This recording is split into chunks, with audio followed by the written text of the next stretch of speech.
欢迎来到新兴消息频道，请订阅频道，所以大家不要错过当天最热门的新闻。我们今天的时事通讯包括以下内容：幸福到万家收官前瞻，3个遗憾1个亮点，幸运结局令人失望。在过去的20多天里，观众陪着幸福从何家女变成王家媳，再从农村村妇变成新时代女性。这一路上幸福经历的辛酸苦辣，观众仿佛感同身受一般。眼下幸福到万家收官在即，在看完了各种大结局预告后，老编带着大家对这部剧的结局来一次简要的前瞻。用一句话总结吧：3个遗憾，1个亮点。幸运的结局或成全剧最大硬伤，坏人没得到惩罚，这感觉就好比吞了苍蝇般难受。遗憾1，寒门贵子庆志成最大人生赢家。某办上对王家二儿子王庆志这个人做出了深入的分析。寒窗苦读多年中出头，从政出道遇贵人，谨小慎微不出错，揣摩人心向上爬，稳扎稳打混资历，最终成为人生大赢家。其实观众讨厌庆志这个角色已经不是1天2天了，从一开始的王家阴隐形人，到最后的啃老吸血凤凰男，庆志成了观众下线呼声最高的一个人。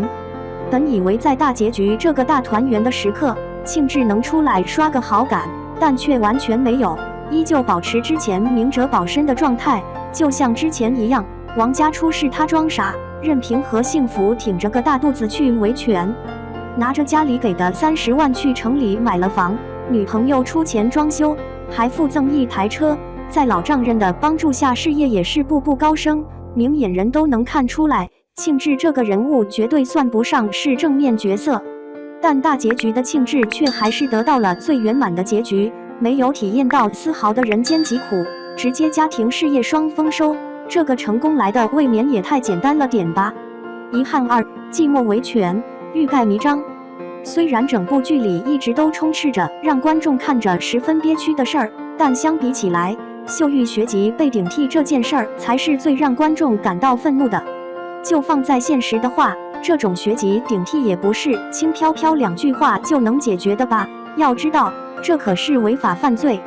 可一直到了结局，似乎连一点这件事儿的影子都看不到了。原本还义愤填膺，对万家恨之入骨的秀玉，最后居然选择了原谅，真就离了大谱了。秀玉因为网红一事被网友人肉，不回应的原因居然是因为怕牵扯出赚美，怕赚美接受不了。我是真的会谢，如果在现实，不恨不得对方不得好死就不错了，居然能这么大度的原谅，但凡换个原因我都相信了，这样真的是不理解。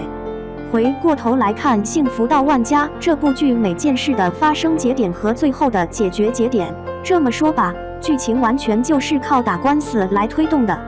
但每个官司的结果都轻飘飘，全是万家集团花钱了事，坏人没有得到应有的惩罚，就像秀玉这个学籍顶替一事一样。从万善堂和幸福的对话能看出来，赚美去山村支教，还要学幸福开客栈，秀玉去大学旁听，这也就说明2家完全和解了。可站在观众的角度来说，那秀玉被顶替这事儿就算拉倒了，被偷走的大学时光也就这么算了。即使秀玉现在上了大学，可偌大的年龄差这个现实问题真的没有考虑过吗？秀玉这件事儿的结局不仅遗憾，而且憋屈。遗憾3，看似是惩罚，其实不咸不淡。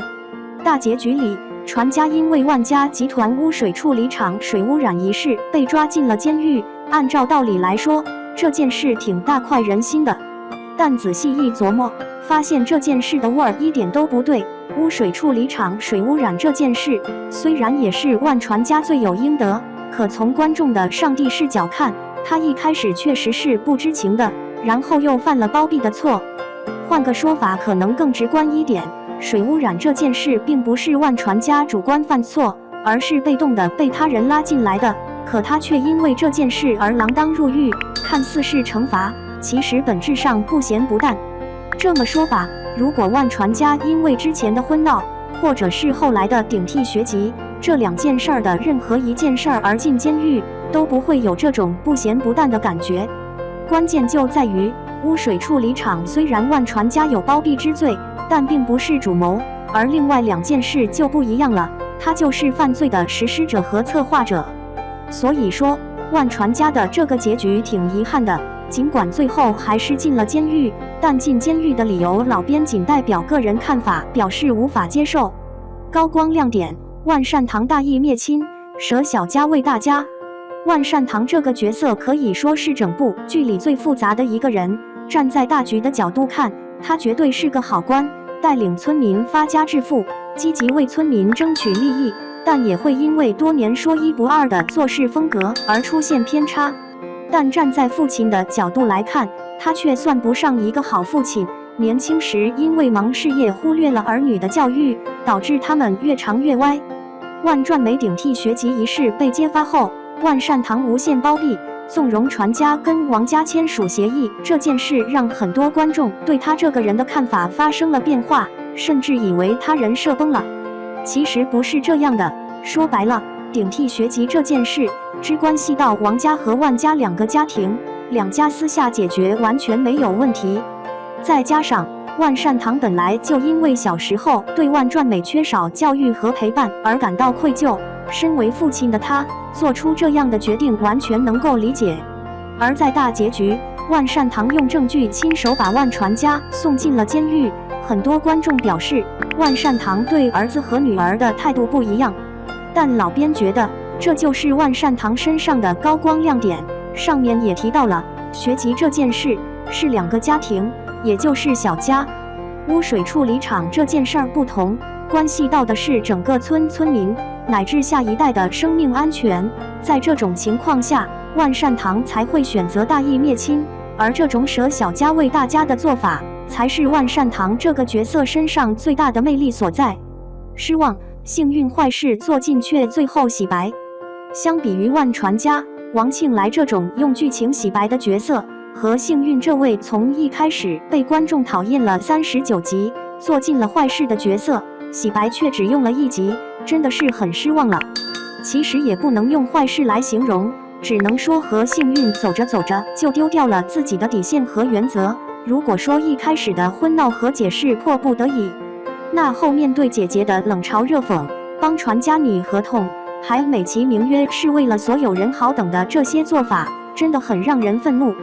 结果到了大结局，和幸运一张简单的辞职信和一句我有选择了就轻飘飘的抹平了之前的一切所作所为。面对此情此景，幸福居然还来了一句，姐真为你高兴，高兴在哪吗？幸运真的会迷途知返吗？老编觉得不一定。从一些大结局预告来看，幸运离开了驿道，来到了关涛手下的方圆。要知道，如今的方圆律师事务所已经不是之前那个毛坯房了，排名已经到了全市第6。如果假设方圆律师事务所没有发展，和幸运真的会过来投奔吗？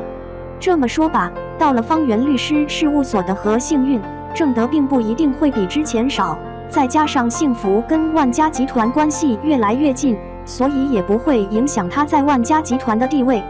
所以说，和幸运最后这一步做法，看似是洗白，看似是知错就改，其实本质上还是利己主义。因为驿道已经没有他进步的空间了，为了继续往上爬，他也只能这么做。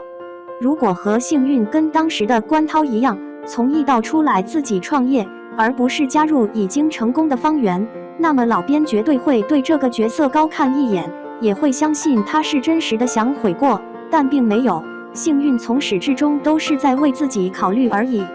不管怎么样，幸福到万家这部剧牵动了无数观众心的剧也即将收官。尽管剧情略有瑕疵，但不可否认的是，该剧是真的好看。那么你满意这个大结局吗？